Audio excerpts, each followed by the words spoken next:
Hi guys, welcome to our channel. So இன்னைக்கு நம்ம சேனலில் வந்து how my sessions are more productive அப்படின்றதான் இன்றைக்கி எக்ஸ்பிளைன் பண்ண போகிறேன் நம்மளோட வீடியோவில். எஸ் ஆஸ் யூஷுவல் நமக்கு வந்து எப்பயுமே 4 o'clock தான் நான் வந்து ஃபோனில் காட்டுவேன் செஷன் ஸ்டார்ட் ஆகிறது.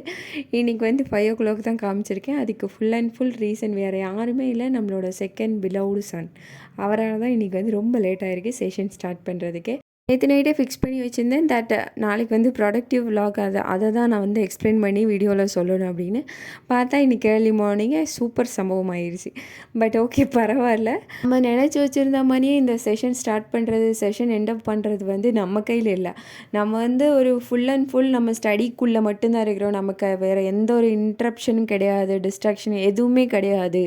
நம்ம ஃபுல்லாக வந்து ஸ்டடியில் மட்டும்தான் ஃபோக்கஸ் பண்ணியிருக்கோம் அப்படின்னா நம்ம நினச்ச டயத்துக்கு வந்து கரெக்டாக இது டு இது அப்படின்றதுக்குள்ளே நம்ம வந்துட்டு நம்மளோட செஷன் எல்லாமே கம்ப்ளீட் பண்ணலாம். ஆனால் ஒரு ஆஸ் அ ஹவுஸ் ஒய்ஃபாக, ஒரு 2 சில்ட்ரனுக்கு மதராக நம்மளோட எல்லா வேலையும் பார்த்துட்டு, வீட்டில் இருக்கிற வேலையும் பார்த்துட்டு, நம்மளோட ஸ்டடி ஜர்னியும் பார்க்குறது அப்படின்றது ரொம்ப ஈஸியான விஷயம் கிடையாது. ஸோ அதில் வந்து இந்த மாதிரியெல்லாம் வரத்தான் செய்யும். நம்ம அப்படி எதை எப்படி கடந்து போகிறோம் அப்படின்றதுல தான் இருக்குது. ஸோ ரொம்ப பேசிட்டேன்னு நினைக்கிறேன். ஸோ நம்ம வீடியோக்குள்ளே போகலாம் வாங்க. ஓகே, தட் ஃபஸ்ட் திங் நான் என்ன பண்ணுறேன் அப்படின்னா, நாளைக்கு நான் படிக்க போகிறேன் ஒரு விஷயம். நாளைக்கு என்னோடய மார்னிங் செஷனில் நான் படிக்க போகிறேன் அப்படின்னா இன்றைக்கி நைட்டே வந்து டு டூ லிஸ்ட் மாதிரி ஒன்று க்ரியேட் பண்ணியிருக்குவேன். அது நான் பொதுவாகவே வந்து ஒன்று டைரியில் கம்ப்ளீட் பண்ணுவேன், இல்லை அப்படின்னா ஒரு சின்ன பேப்பரில் எழுதி வச்சுப்பேன்.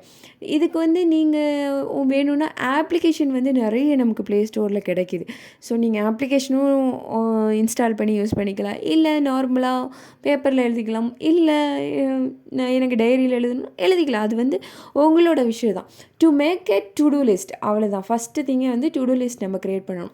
ஏன்னா நம்ம நாளைக்கு மார்னிங் எந்திரிச்சிட்டு நான் என்ன படிக்க போகிறேன்னு எனக்கே தெரியலையே அப்படின்னு சொல்லி நம்ம ஃபோனை போய் உட்காந்து பார்த்துட்டு இருந்தோன்னு வைங்களேன், அப்படியே ஸ்வைப் பண்ண ஸ்டார்ட் பண்ணுவோம். ஸ்வைப் பண்ணி மார்னிங் செஷன் ஸ்வைப்லேயே எண்ட் ஆகிடும். ஸோ முக்கியமான ஒரு விஷயம் என்ன அப்படின்னா, நாளைக்கு என்ன படிக்க போகிறோம் அப்படின்றத நைட்டே ஃபிக்ஸ் பண்ணுறது, டு டூ லிஸ்ட் க்ரியேட் பண்ணுறது. செகண்ட் திங் வந்து டைம் ஃபிக்ஸேஷன். நான் இந்த டைம் டு இந்த டைமுக்குள்ளே நான் இதை படித்து முடிப்பேன் அப்படின்றத ஃபிக்ஸ் பண்ணி வச்சிட்டிங்க அப்படின்னா ரொம்ப ப்ரொடக்டிவாக போயிடும். ஏன்னா இந்த டைம் வர்றதுக்குள்ளே நம்ம இதை கம்ப்ளீட் பண்ணிடணும் அப்படின்னு நினச்சிட்டாலே நம்ம சீக்கிரமே முடிச்சிடும். நமக்கு அது புரியும். மார்னிங் செஷன் எப்பயுமே வந்து ரொம்ப இன்ட்ரெஸ்டிங்காக இருக்கும். ஸோ அந்த டயத்துக்குள்ளே வந்து நான் இதை முடிச்சிடுவேன் அப்படின்னு ஃபிக்ஸ் பண்ணிவிட்டு முடிக்க பாருங்கள். Second thing as usual time fixation.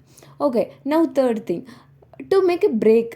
அதாவது நம்ம படிக்கிறோம், எழுதுகிறோம் அப்படின்றதுக்கு இடையில் நமக்கு சின்ன ஒரு பிரேக், ரொம்ப பெரிய பிரேக் கிடையாது, ஒரு 10 to 15 minutes அவ்வளோதான். அதுக்கு மேலே போகக்கூடாது. அந்த 15 minutesமே நம்ம வந்து யூஸ்ஃபுல்லாக மாற்றிக்கணும். ஒன்று மெடிடேஷன், இல்லை அப்படின்னா யோகா, இல்லைன்னா ஒரு குட்டி வாக், இல்லைன்னா கொஞ்சம் நேரம் அப்படியே சும்மா தண்ணி எடுத்துகிட்டு கொஞ்சம் குடிச்சிட்டு அப்படியே சும்மா உட்காந்துருக்கிறது, இந்த மாதிரி பண்ணிக்கலாம். இந்த மாதிரி பண்ணும்போது நமக்கு ரொம்ப யூஸ்ஃபுல்லாகவும் இருக்கும். நீங்கள் பாட்டுக்கு இந்த 10 to 15 minutesல மொபைல் மட்டும் எடுத்துடாதீங்க. மொபைல் எடுத்தால் அது தானாக அந்த செஷன் அதுலேயே மொபைல்லையே போயிடும். ஸோ இந்த பிரேக் டயத்தில் வந்து மேக்ஸிமம் யூஸ்ஃபுல்லாக சேஞ்ச் பண்ணுறதுக்கு மாறுங்க. ஸோ அவ்வளோதான். இந்த 3 திங்ஸ் இதை மட்டும் நீங்கள் மெயின்டைன் பண்ணிங்கனாலே நீங்கள் உங்களோட எல்லா செஷனுமே வந்து ரொம்ப ப்ரொடக்டிவாக இருக்கும்.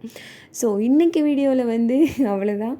ஸோ உங்களோட ஸ்டடி செஷனில் வந்து இந்த 3 திங்ஸை இம்ப்ளிமெண்ட் பண்ணி பாருங்கள். எஸ், உங்களோட செஷன் வந்து ப்ரொடக்டிவாக மாறி இருக்கா அப்படின்றது வந்து கீழே கமெண்ட் செக்ஷனில் கமெண்ட் பண்ணுங்கள்.